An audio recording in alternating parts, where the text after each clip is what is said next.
जितना मैं इस वीडियो में बताऊंगा उतना ही आपको पढ़ना है और सिर्फ 2 मिनट का समय यहां पर यूज करेंगे और सारी चीजों को साथ के साथ में याद करके जाएंगे। तो रेड डेटा बुक है क्या? कुछ नहीं है, ये सिंपली एक बुक है, एक डॉक्यूमेंट है जिसमें भाई हिसाब किताब रखा जाता है। कौन सी स्पीशी है जो खतरे से बाहर है, कौन सी एक्सटिंक्ट होने के खतरे में, वो सबका हिसाब रखा जाता है। तो इसको मेंटेन कौन करता है? तो इसको IUCN मेंटेन करता है, जिसका निर्माण कब हुआ था? 1965 में हुआ था। ठीक है, अब IUCN की फुल फॉर्म आपसे पूछी जा सकती है, international union for conservation of nature. अब देखो IUCN ने क्या किया है कि कौन सी स्पीशी पे कितना खतरा मंडरा रहा है उस हिसाब से 9 कैटेगरीज में डिवाइड कर दिया है और इनको अलग अलग रंग भी दिया गया है। तो इनके रंग मैं लास्ट में याद करवाऊंगा, बस कुछ नहीं करना आपको, मेरी आवाज पे ध्यान रखो और इस पेंसिल पे ध्यान रखो, ऑटोमेटिकली सारी चीज हो जाएंगी। देखो सबसे पहले एक्सटिंक्ट, नाम से पता लग रहा है एक्सटिंक्ट मतलब सुपड़ा साफ हो चुका है, खत्म हो चुकी है। नेक्स्ट है एक्सटिंक्ट इन वाइल्ड, मतलब जहां वो रहती थी, फॉर एग्जांपल वो जंगल में रहती थी तो जंगल में तो उसका सुपड़ा साफ हो चुका है, बट लास्ट के मान लीजिए 1-2 जानवर बचे हुए थे, उनको क्या है उठा के ले आए, अब उनको मेंटेन्ड एनवायरमेंट है ना कि लेबोरेटरी में उनको जिंदा रखा है कि भाई खत्म ना हो जाए। क्रिटिकली एंडेंजर्ड, एंडेंजर्ड मतलब बहुत ज्यादा खतरे में, क्रिटिकली मतलब बिल्कुल ही किनारे पे चल रहे हैं कि क्या है कि इसकी लिमिट क्या है। देखो इन तीनों को साथ में करते हैं, पिछले 10 साल की बात हो रही है, अगर किसी स्पीशी की पिछले 10 साल में 80-90% पॉपुलेशन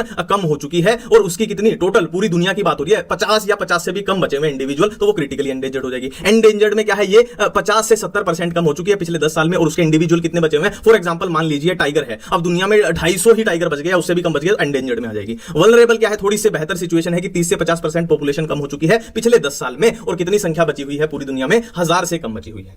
ठीक है, अब बात करते हैं यहां पर नियर थ्रेटन्ड, नाम से नियर है ना, पास में है, थ्रेटन्ड मतलब खतरे के पास में है। शिफ्टिंग स्टेज मतलब ये किसी भी टाइम क्या है यहां पर शिफ्ट हो सकती है। लीस्ट कंसर्न मतलब कोई दिक्कत नहीं है भाई, भरपूर मात्रा में है। फॉर एग्जांपल गाय भैंस है, डाटा डेफिशिएंट मतलब भाई जिनके बारे में अपने पास पूरा डाटा अवेलेबल नहीं है ना, कि उनका डाटा ही नहीं है तो उनके बारे में बताएंगे कैसे। नॉट इवैल्यूएटेड मतलब जिनको IUCN ने लायक ही नहीं समझा, गजब बेइज्जती वाला काम हो गया।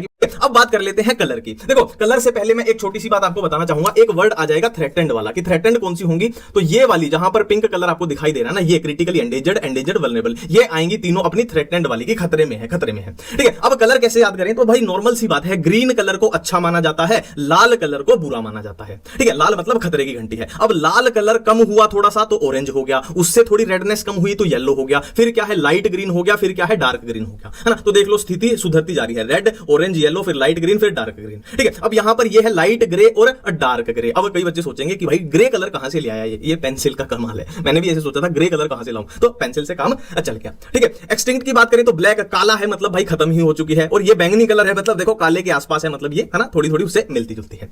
अब देखो इंडिया की बात करते हैं, तो इंडिया में critically endangered great Indian bustard है ना, नीट का बढ़िया क्वेश्चन है। एंडेंजर्ड में रेड पैंडा, नीट का बढ़िया क्वेश्चन है। अब एंडेंजर्ड में जितना मैंने कोशिश की निकालने की, तो ये Bengal tiger, snow leopard, Gangetic dolphin और भी आ रहे थे, एशियाटिक लायन हो गया, अपना राइनोसोरस हो गया इंडियन वाला, है ना, तो ये भी एंडेंजर्ड में आ रहे थे, पर जहां से क्वेश्चन पूछा जा सकता है ग्रेट इंडियन बस्टर्ड, रेड पैंडा, ये अपने सुपर हिट क्वेश्चन बनते हैं। ठीक है, थैंक यू, धन्यवाद।